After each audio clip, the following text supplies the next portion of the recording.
Picture this. You just got a promotion, your salary jumped from $85,000 to $110,000. That's a $25,000 raise. $25,000. You should be celebrating, right? You should be stacking cash, watching your savings account grow, finally feeling like you're getting ahead. But here's what actually happened. You upgraded your apartment. You finally got the car you'd been eyeing. You started eating out more because, hey, you earned it. You bought some nicer clothes because your new title demands a certain image. You took a better vacation because you've been grinding for years and you deserve a real trip. And 12 months later, you checked your savings account and the number barely moved. How is that possible? You made $25,000 more this year. Where did it go? This is the lifestyle inflation trap. And right now, it is quietly and systematically destroying more wealth in America than any stock market crash, any recession, any layoff ever could. Because it doesn't feel like a trap. It feels like progress. Here's the 2026 reality check that nobody is posting on LinkedIn. The average American household income has increased significantly over the past decade. Wages are nominally higher. More households are breaking six figures than ever before in U.S. history. And yet, 60% of Americans still cannot cover a $1,000 emergency without going into debt. 60%. These are not all low-income households. Many of them are your households, people making $100,000, $150,000, $200,000 a year, quietly broke, drowning in a lifestyle they technically afford, but cannot actually sustain. The average car payment in 2026 is $772 per month. 1 in 5 Americans who financed a car last year is paying over $1,000 a month for a car, a depreciating asset that will be worth half its value in 5 years. And these are not people buying Ferraris. These are people buying Tahoes and Explorers because they got a raise and felt like they finally could. This is lifestyle inflation, and it is eating your future alive. My name is Ava, and I've spent years watching people, brilliant, hardworking, high-earning people, fall into this exact trap. Not because they're stupid, but because nobody ever sat them down and showed them what this pattern actually costs. Not in vague terms, in real math. Over a real timeline, that's what we're doing today. And before I forget, if you find this valuable, and I promise you will, hit that subscribe button. Not because I need the numbers, but because what I'm about to show you is the kind of information that used to cost $500 an hour in a financial advisor's office. You should at minimum bookmark it. The pivot and credibility gap. Who this is for, I want to be specific about who this video is for, because this isn't a video for someone who's struggling to pay rent. If you are genuinely in financial survival mode, that's a different conversation. This video is for the quietly broke. The quietly broke are people making real money, $80,000, $120,000, $180,000, even $300,000 a year, who feel financially anxious, who feel like they can never quite get ahead, who have a nice apartment, a nice car, nice clothes, nice restaurants, and somehow still feel like they're living paycheck to paycheck. Just a fancier paycheck. Lifestyle creep on steroids. That's what I call it. It's not one big bad decision. It's 1,000 small upgrades that each feel completely reasonable and collectively build a golden cage around your financial future. Here's what my 17 years in investment banking and accounting taught me. The people who build real wealth rarely look wealthy, and the people who look wealthy are often carrying a backpack full of bricks, debt, obligations, monthly payments, and a lifestyle so inflated that any disruption to their income would be catastrophic. The doctors, the lawyers, the corporate vice presidents, some of the most financially fragile people I've ever met, earning $400,000 a year and couldn't survive 6 months without a paycheck because every dollar was already spoken for before it hit their account. That is the trap, and today we are breaking it open. The binary comparison, Sarah vs. Mark. 2 identical starting points, radically different destinations. Let me introduce you to Sarah and Mark. Same city, Austin, Texas. Same age, 32. Same starting salary, $95,000 a year. Same student loan balance paid off. Same general financial starting line. We're talking identical inputs. 5 years later, at age 37, Sarah has a net worth of $187,000 and growing. Mark has a net worth of $31,000, and he's stressed about it. That is a $156,000 gap, built in 5 years, on identical salaries. It wasn't luck, it wasn't inheritance. It wasn't a crypto moonshot or a hot stock tip. It came down to 5 specific decisions. Let's walk through every single one. Decision 1, the housing upgrade. Both Sarah and Mark were renting when they started their careers. Decent apartments, $1,400/month, nothing fancy. When they each got their first raise from $95,000 to $105,000, Mark decided he finally deserved a better place. He moved into a $2,100/month apartment. Nice building, in-unit laundry, gym on site, rooftop deck. He felt like he'd arrived. Sarah stayed put. She renewed her lease and negotiated it down to $1,380/month. She told herself she'd upgrade when she had 6 months of expenses saved, not before. The cost of that one decision over 5 years, Mark spent $42,000 more on rent than Sarah, money that left his account every month and built zero equity, zero wealth, zero return. Gone. Decision 2. The car both of them needed to replace aging vehicles around year 2. Mark financed a 2024 truck, fully loaded. $762/month payment. He justified it. He needed something reliable. He was meeting clients. His old car was embarrassing. The payment fit in his budget. Barely, but it fit. Sarah bought a 3-year-old certified pre-owned sedan, paid $14,000 cash from her savings. Number monthly payment. She drove it proudly. It got her where she needed to go. A $762 car payment isn't just $762. Over 5 years, that's $45,720. But here's what the payment calculators don't show you. It's the $170,000 in lost compound wealth over 15 years if that money had been invested instead. That truck isn't just a truck. It's a wealth engine that's running in reverse. Decision 3. Subscription and lifestyle creep. This one is the most insidious because no single line item looks crazy. Premium gym, $120. Meal kit delivery, $200. Upgraded streaming bundle, $80. Weekly restaurant dinners, averaging $300/month. Amazon Prime impulse purchases averaging $150/month. And upgraded tech subscriptions, $60. Total, roughly $910 per month in discretionary lifestyle spending beyond his core bills. Sarah audited her spending every 6 months with what she called a financial friction audit. She kept a gym membership at $30/month. She cooked most meals, ate out twice a month intentionally. Her discretionary spend averaged $280 month gap. Over 5 years, $37,800 in spending difference, every dollar of which could have become $2.10 in 10 years at 7% compounding. Decision 4. The 401 contribution rate. When Mark got his raise from $95,000 to $105,000, he increased his 401, a small bump. He told himself he'd increase it more when things settled down. They never did because the lifestyle always expanded to absorb whatever room was left. Sarah kept a standing rule. Every raise, 50% goes directly to increasing her retirement contribution rate. No exceptions. No lifestyle upgrade. Until that box was checked. By year 3, she was contributing 14% to her 401. By year 5, 18%. That difference over 5 years at an 8% return. Over $40,000 in additional retirement assets for Sarah. Not counting the tax savings, not counting the employer match she maximized, not counting the compounding that will continue for the next 30 years. Decision 5, the emergency fund as permission slip. This one is psychological as much as financial. Mark never built a real emergency fund. He had about $2,000 in his checking account at any given time. Technically accessible, but mentally too scary to touch. When his transmission went out in year 3, he put $4,200 on a credit card at 24% APR. It took him 8 months to pay off. He paid $800 in interest. Sarah had a $15,000 emergency fund in a high-yield savings account earning 4.8% APY. When a medical bill hit unexpectedly, she paid it in full from her emergency fund and rebuilt it over 4 months. No interest charges, no debt, no financial setback. Liquidity is oxygen. Without an emergency fund, every unexpected expense becomes a debt trap that pulls money from your future. Mark's credit card interest, late fees, and financial stress cost him an estimated $6,000 over 5 years in direct costs alone, not counting the opportunity cost of that money. The 5 decision total: housing upgrade difference, car payment opportunity cost, lifestyle creep gap, retirement contribution difference, emergency fund costs. That's your $156,000 net worth gap, built in 5 years. On identical salaries, this is not a story about luck. It is a story about 5 decisions. The UNXE math, opportunity cost, and the 8-4-3 rule.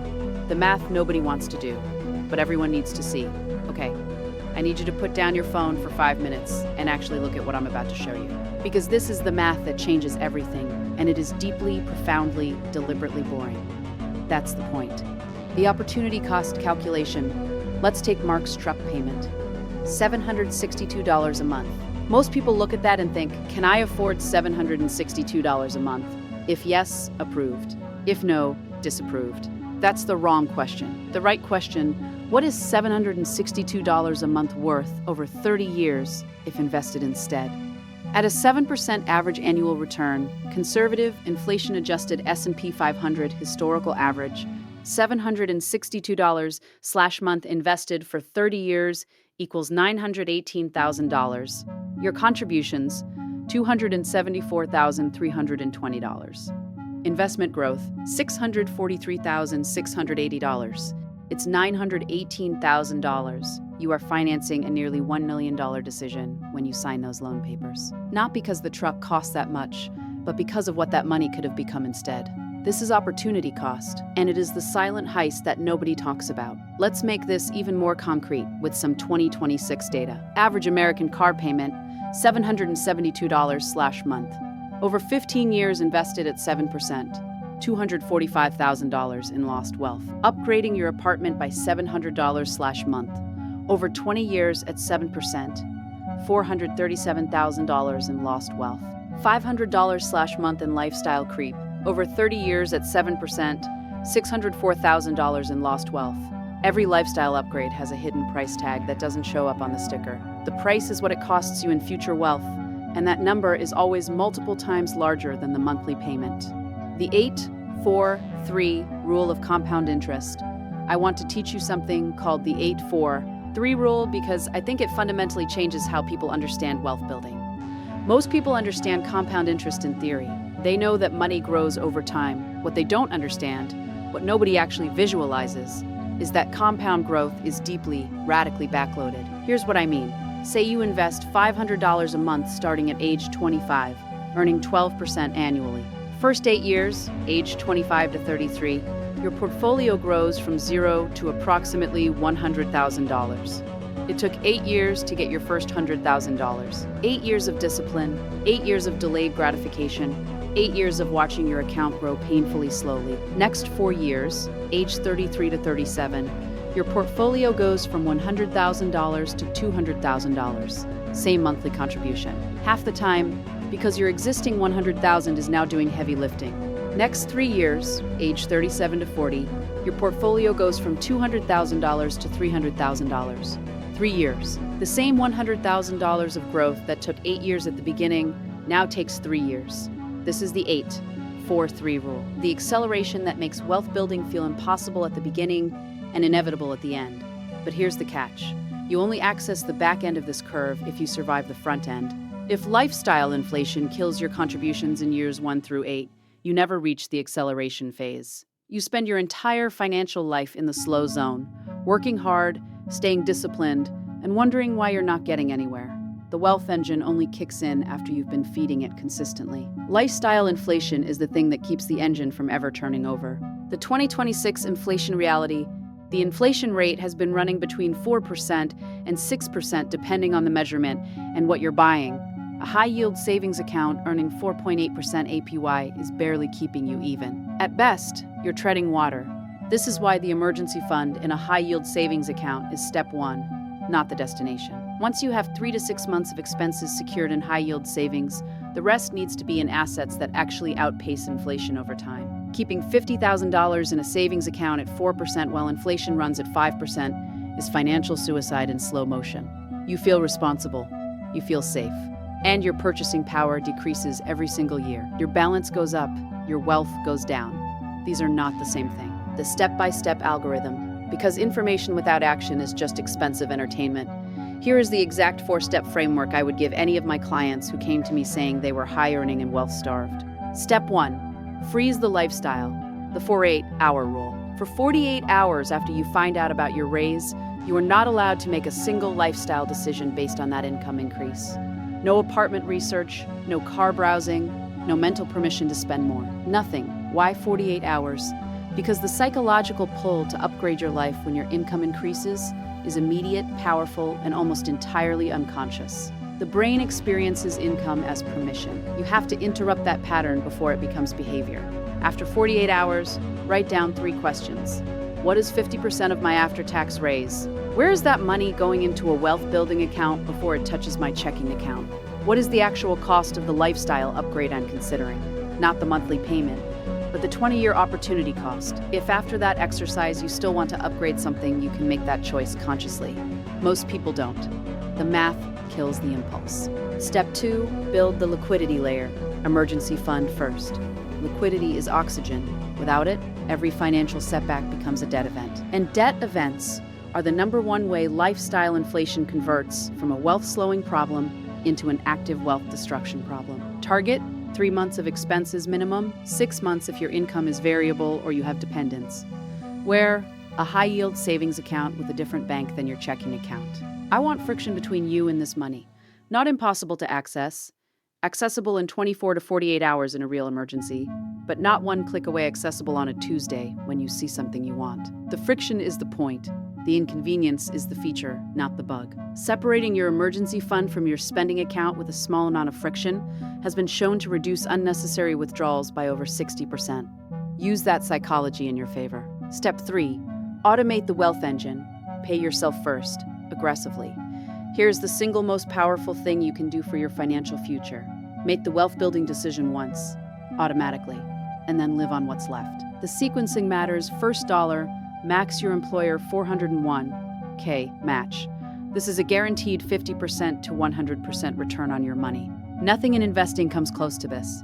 If you are not doing this, stop the video right now and log into your HR portal. Second dollar, fund your Roth IRA if you're eligible. $7,000 per year as of 2026. Tax-free growth, tax-free withdrawals in retirement. This is the single most powerful individual wealth tool available to most Americans. Use it. Third dollar, increase your 401 clause contribution beyond the match. Target 15% of gross income total, including employer match. If you can get to 20%, you are in wealth acceleration territory. Fourth dollar, index funds in a taxable brokerage account. Boring. Diversified, low fee, S&P 500 index fund. That's it. Not crypto moonshots, not individual stocks you read about online, not your brother-in-law's hot tip. Boring index funds that track the entire American economy and have returned an average of 10% annually over the past century. The sequence is not negotiable. Emergency fund first. Employer match second, Roth IRA third, more 401K fourth. Brokerage fifth. Every dollar that deviates from this sequence before these buckets are filled is a dollar working against your future self. Step 4, the annual lifestyle audit, the wealth thermostat check. Once a year, I do mine in January. You sit down with your actual bank statements from the past 12 months, not your memory of what you spent. Your actual statements, every category, every number. You ask 3 questions. Question 1, which expenses increased this year that didn't improve my actual life satisfaction? These are lifestyle inflation items masquerading as necessities. Question 2, what percentage of my gross income went into wealth building accounts? If the answer is below 15%, that is your homework for next year. Question 3, what does my net worth trajectory look like? Not your balance. Your trajectory is the number going up at a rate that outpaces inflation, at a rate that compounds meaningfully over time. Most people have never done this exercise. Most people would be shocked, uncomfortable, and motivated if they did. That discomfort is the most productive financial feeling you will ever experience. The choice is yours. The binary, I'm going to leave you with something real. Sarah and Mark are not fictional characters invented to make a point. They are composites of real people I have watched make real decisions with real consequences. I have sat across the table from people earning $250,000 a year who were genuinely in financial crisis because their lifestyle had inflated to match every single dollar they earned, and then some. And I have sat across the table from people earning $70,000 who were quietly, steadily, unflinchingly building wealth that would make them millionaires before they turned 55. The difference was never income. It was never luck. It was never the economy or their industry or their zip code. It was the decision to either let their lifestyle expand automatically with their income, the path of least resistance, the normal path, the path that leaves 60% of Americans unable to cover a $1,000 emergency, or to treat every raise as raw material for building a wealth engine, not a permission slip to spend more. Lifestyle inflation is patient. It doesn't announce itself. It doesn't feel like a trap when you're in it. It feels like progress. It feels like arriving. The new apartment, the better car, the nicer dinners. Each one feels earned, reasonable, deserved. And each one quietly, incrementally, permanently redirects the money that was supposed to build your freedom into a lifestyle that requires you to keep working to maintain it. That's the golden handcuff. You build a life you can only sustain by staying on the treadmill, and the treadmill never stops. The unsexy truth is this: wealth is built in the gap between what you earn and what you spend. Widening that gap, not with deprivation, but with intentional, friction-enforced discipline, is the entire game. Everything else is noise. You can watch this video and nod along, and feel informed, and go back to life exactly as it was before. Most people will do exactly that. The algorithm will serve this to someone else tomorrow, and they'll do the same thing. Or you can open your bank account right now. Right now, before this video ends, look at where your money actually went last month, not where you think it went, where it actually went. And make one decision, to redirect something. Even $100 a month, even one subscription canceled, one meal kit paused, one automatic investment set up for the first time. The choice is entirely yours, and you are making it right now, whether you realize it or not. Every day without a plan is a day the plan you don't have is executing by default. And that default plan, it's the lifestyle inflation trap. It is running right now in the background of your financial life, quietly and systematically destroying wealth you haven't built yet. Your future self is watching. Will they thank you? I'm Ava. See you in the next one.